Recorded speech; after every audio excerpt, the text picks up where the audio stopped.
Sleeper Wire, the only fantasy football radio show with more than a dozen multi-time, multi-league, multi-year champions. Listen to the Sleeper Wire show every Friday, 4 to 6 p.m. Eastern on Dash Talk.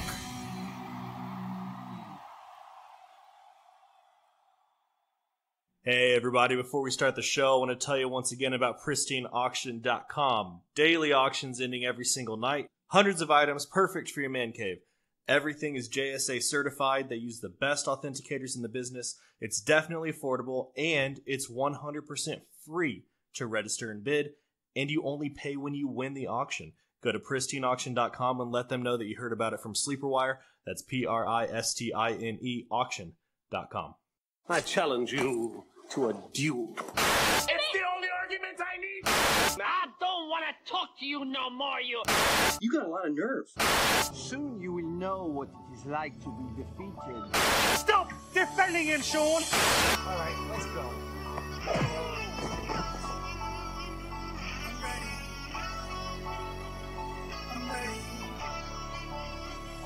I'm ready for Hey Sleepers, welcome to the Sleeper Wire Great Debate Show, where we do a fast debate between two players. I'm your host, Professor Chris, on Twitter at Seymour Sleeper Wire, and with me is the great Dirty Jobs Mike on Twitter at Dr. Kane21. What's up, Dirty? Not much, man. How we doing this evening? Doing good. Long day. As you know, I was up in Minnesota seeing my wife this weekend, so I just got home after about 10.5-hour drive, so... Oh, nice. Not super fun. Very nice. We had a guy on the Blitz thank us for all the advice you give him on the Sleeperbot channel. I think he thought he was talking to you, but he wasn't. But he gave you a shout out, so I figured I'd pass it along. Who was it? I honestly can't remember. It was nobody that I was familiar with. Okay. All right. Well, hey, thanks for that, man. I appreciate that. All right, guys, what we're going to be doing here is having a debate-style argument between two players. We have 2 minutes to argue for our player and 90 seconds for rebuttals and then final thoughts. And today, we got two more wide receivers for you, Zay Jones and Robert Woods. I've got Zay Jones, Mike has Robert Woods, and Mike, why don't you go ahead and kick us off? Okay, so we've got Robert Woods here. You know, I've liked this guy since he was a Buffalo Bill. He was a deep threat. He's also a guy you can count on to be consistent on the inside. And with Tyrod Taylor, he just never really got to that full potential.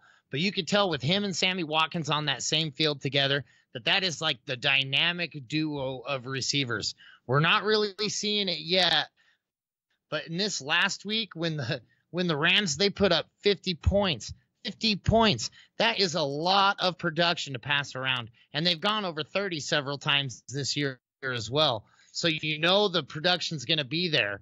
And who is he going to throw it to? He's going to throw it to everybody, apparently. And Todd Gurley's going to get about 200 yards and 2 touchdowns in every game as well.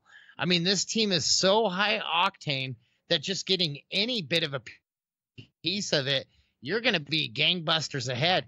And look at how Robert Woods has done just this year. I mean, the targets, they're not really there, but the receptions, he's making the most out of them. He's averaging around 15 yards per catch, and he's only put in 2 touchdowns, but that was this week. So you're starting to see him get more involved. Sammy Watkins get more involved, so you're going to see that coverage get spread out on the outside, and that's going to leave room for Robert Woods. I'm telling you, this guy is fast, and he catches clean routes. And he's on the best offense in the league right now.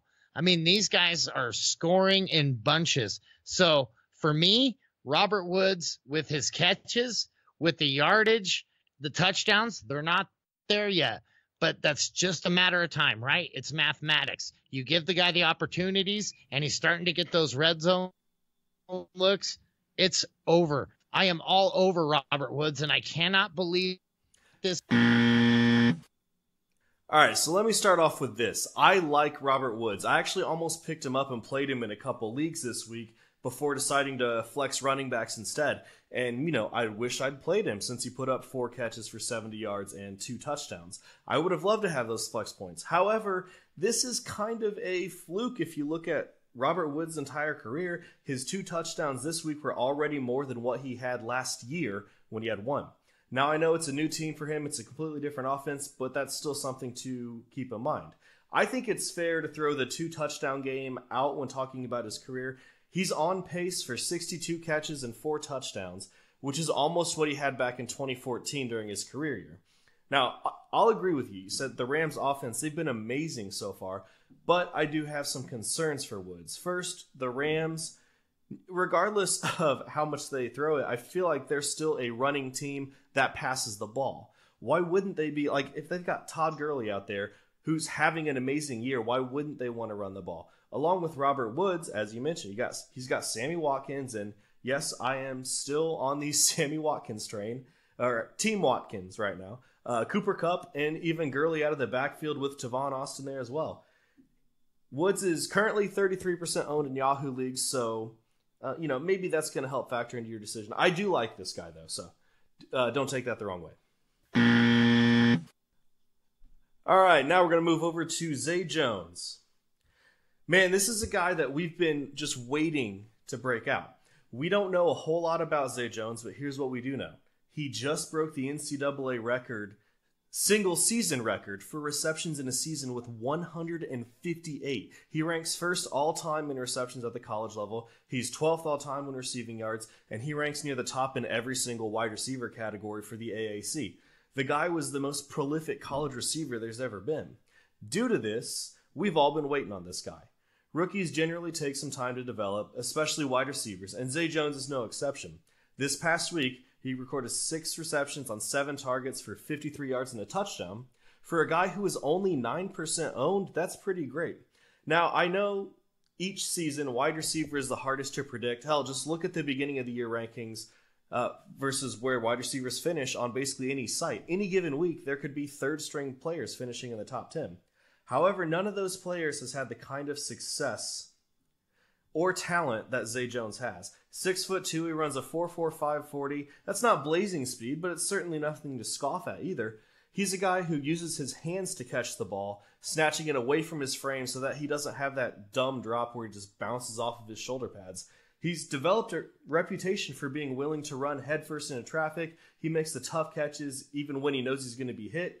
When it comes to jump balls, he wins those all day. He's got great focus and footwork on the sidelines, and he's played in both the slot and outside. You don't become one of the best college receivers of all time without having these abilities. Now, I know he didn't get drafted by a team that loves to throw the ball. The Bills currently rank 30th in passing attempts so far. However, let's take this into consideration. Tyrod Taylor hasn't had a whole lot to throw to. Charles Clay has been out for weeks, so has Jordan Matthews. That left Deontay Thompson and Zay Jones as the primary targets, which meant that LaShawn McCoy just got more work. Now, I know they just got Kelvin Benjamin. Okay, it's funny that you ended with that thought, because I was going to start it out with, hey, guess who they just picked up? Kelvin Benjamin. What does that mean for Zay Jones? That means he's going to get moved further a little bit down that depth chart. So you also have Charles Clay coming back. There's just so many mouths to feed in Buffalo. I have a tough time thinking that this guy is going to be able to come out and be productive. He's not going to get the workload that he needs to be the guy that you want on your fantasy team. I mean, look at this week. He did 6 for 53 and a touchdown. That is awesome, especially if we're talking about a flex spot. But before that, the highest game that he had was 3 catches for 32 yards. I mean, come on. And that's 0 touchdowns. I've watched this guy like a hawk this whole entire season. And I think he should probably be sponsored by Butterfinger, because he has a very tough time catching the ball. And I think that Deontay Thompson really came on strong this week. And I think he might steal a little bit of work from Zay Jones, which knocks him further down that list. And you said it. We're talking about the 30th passing offense. They've got LaShawn McCoy. Why do you need to pass the ball when you have LaShawn McCoy in the backfield? Granted, this week was a fluke week for McCoy, and that kind of led toward it being his standout week. But next week, you have Kelvin Benjamin out there. In a couple of weeks, you're going to have Charles Clay back out there, and you still have Jordan. All right, guys, before we wrap it up with our final thoughts, I've got another thing to mention here. Giving another shout out to another sponsor of The Great Debate, Fantasy Champs. We have a special offer for 10% off an order at fantasychamps.com. They have the absolute best hardware for your fantasy league. They got championship trophies, championship belts, championship rings. They even offer fantasy loser trophies. Go to fantasychamps.com and use the promo code SLEEPERS for 10% off your order. All right, we're going to take it back to Robert Woods. Mike, why don't you give me your final thoughts on Robert Woods?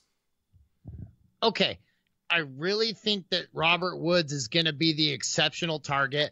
I understand that you have Cooper Kupp on that team, Sammy Watkins. You have a lot of weapons. The thing to me is that they're using all those weapons, and they're using those weapons so much that you just can't ignore any player on that team.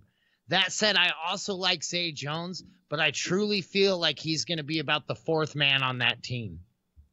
All right, so taking it back to Kelvin Benjamin here, as I was saying that, I know Thompson has been getting more involved, but he's pretty far back on the depth chart. As of last night, when I was typing this up, typing up my thoughts, number 1 was Jordan Matthews. Number 2 on the depth chart was Zay Jones.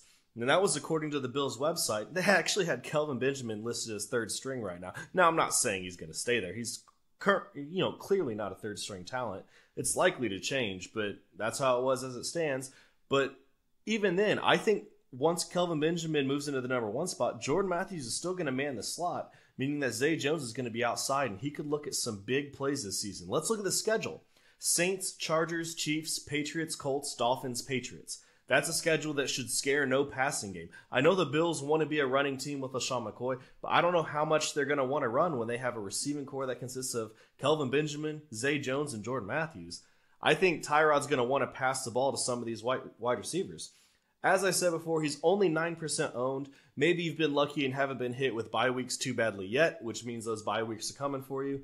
Zay Jones could be a guy who could potentially be a weekly flex play to help you get to the playoffs. I would pick him up certainly this week. Now, also, I would say Robert Woods, Mike made a lot of great arguments here, has a safer, more consistent floor. But as Zay Jones gets more involved, I think he's going to have a higher ceiling. He does have a minor injury right now and is considered day-to-day, but he was able to play through it, so I don't really think it's going to keep him out.